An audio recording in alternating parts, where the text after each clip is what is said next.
So I'm going to try today to explain the difference between singles areas and doubles area. In singles, we define the core in three: the defense area, transition, and definition.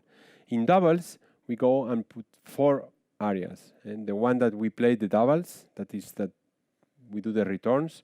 And then we have an intermediate area where we approach and transition to arrive to an area that is a bit bigger and is much more difficult to play because it's normally we play low volleys. And then to arrive to an area which is close to the net, about 4 feet, that's where we finish the points.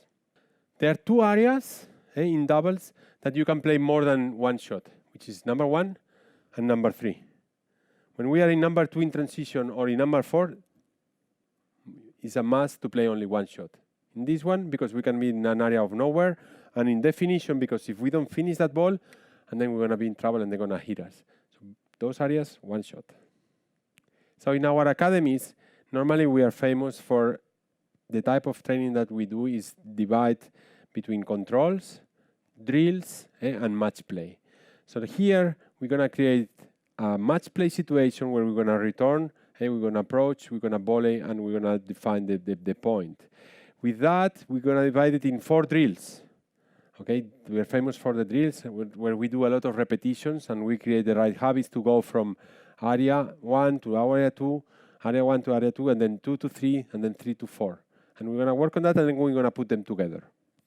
So the idea here is that he makes one return and then one approach. So this will be the first drill of the chain, okay? Go back up there on the backhand, back, and now he's going to approach. Good. Back. So we go here, back, and then he approaches in. Good, perfect. So here he's playing on the defense shot of the return, creates an aggressive situation, and attacks the ball.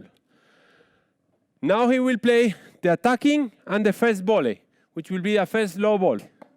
Inside, and then in. Bravo. And from the backhand side as well, inside and in. Bravo.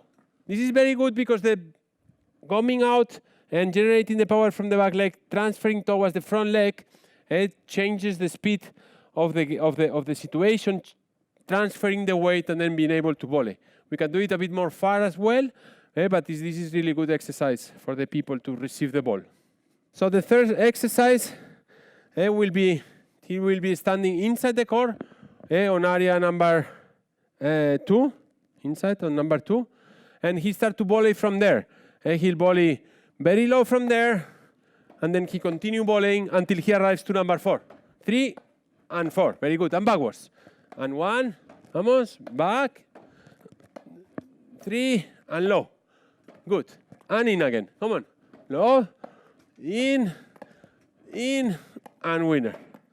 Like this, we make the player not only hit the ball on the right situation, but turn around and move towards the ball to be able to go around again and then at the end finish the point on top of the net. This is the definition area. It's really, really important to be able to give the right direction.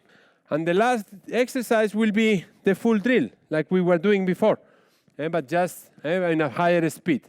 So he's going to start and he's going to go backhand. Good. And then now approach. Good. Low volley. And forward. And last one, sorry. And back. Come on. He's going to play in every one of the areas, okay? So he's going to go and return from there. He's going to approach from there. Good. And then he's going to volley from there. And then he's going to finish the point. Yes. In this last exercise, we're going to add an extra step. After the ball in number 4, he's going to back up, do an overhead, and then finish again in number 4. Okay? To number 4. Back, approach, vamos, volley there. 1, 2, back. Okay, so there, and then there. Good. Number 2.